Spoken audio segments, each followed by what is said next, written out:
Authorities in Texas have made an arrest nearly 2 months after a mother of four was found hanging from a dock in a scene police alleged was a staged offing. Giselle Salazar Tapia, age 30, was found hanging off a dock off of a marina in League City, Texas on May 31st. On Friday, July 26, League police announced that they arrested 51-year-old James Hart, identified in several outlets as the woman's boyfriend in connection with her deceasement. They charged Hart with tampering or fabricating physical evidence with intent to impair a human corpse. Hart's arrest comes nearly 2 months after League City police were notified of Salazar's body being found at the marina. Quote, callers told LCPD that the woman appeared to be lifeless as she was hung by a rope from the dock. Police spoke with friends and family. Salazar's boyfriend, quote, became very distraught and would not come out of his boat. Shortly afterwards, police stated that they were able to convince him to come out of the boat. Hart spoke to local media after his girlfriend's death, stating he was not involved. Quote, it feels like a nightmare you can't wake up from. I didn't have anything to do with it, and I never would have.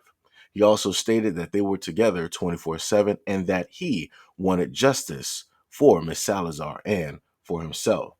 In June, police stated that they were investigating Salazar's death as a possible homicide and identified two people of interest. Lee City authorities stated that they believe that she died in a different location and that her body was allegedly staged to appear as though she had died by her own hands.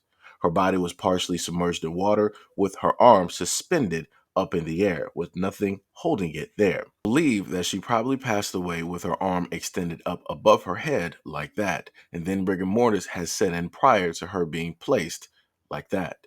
And a GoFundMe set up to help cover funeral expenses and child care for her children. Salazar's family alleged that she was a victim of DV. Quote, Salazar was the most charismatic person you could ever meet, sharing a smile and making a friend of everyone she came across. Miss Salazar always looked for the best in people, even when they didn't deserve her kindness. Authorities did not announce any DV related charges against Hart.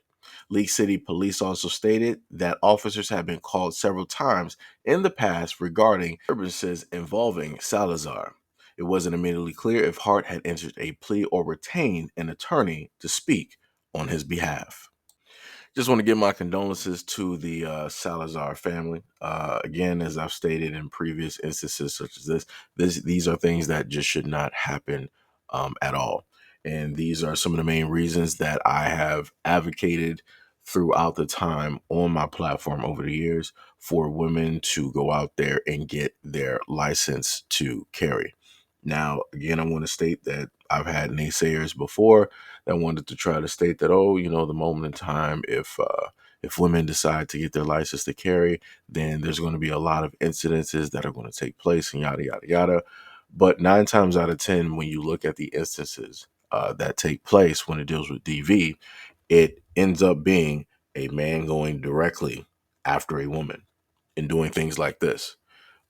So for those people out there that wanted to bring up some type of what if narrative as if that was going to automatically happen like a sweeping fire overnight makes no sense. And it's actually quite questionable because, again, as I've stated before, a lot of men out here have daughters, nieces, they have grandmothers, they have aunts, they have sisters, stepsisters, they have female coworkers. And I'm pretty sure that you, as a man, would feel a certain type of way if any of those women that you deem important, especially if it's your daughter or your mother or somebody in your family, if any of them were in a situation such as this. I'm pretty sure that you would either A, want to do something, or you would B, try to tell them to leave, or C, you would also hopefully advocate for them to get their license to carry. Because as I've stated before, at no point in time can you actually have a man just roll up to the scene and just save a woman just immediately at the drop of a hat. That's not realistic. And I've stated that time and time and time and time and time again. And normally when I do state that, I happen to get pushback where people want to state that, oh, well, men of communities need to come out and do X, Y, Z. It's very difficult for a guy or any random man out here that doesn't know a woman to know specifically what's going on and how to go about the situation, because it's a multifaceted thing. Because in a lot of instances, whenever you have women such as Miss Salazar, and as which was noted in the article, police have been called to the residence for a multitude of disturbances, right, between her and the boyfriend. At no point in time did it state in the article that she was leaving or tried to leave or anything of that sort. So you have an instance of which women tend to stay with a person that they know is not for their best interest, which is not for the longevity of their lifespan.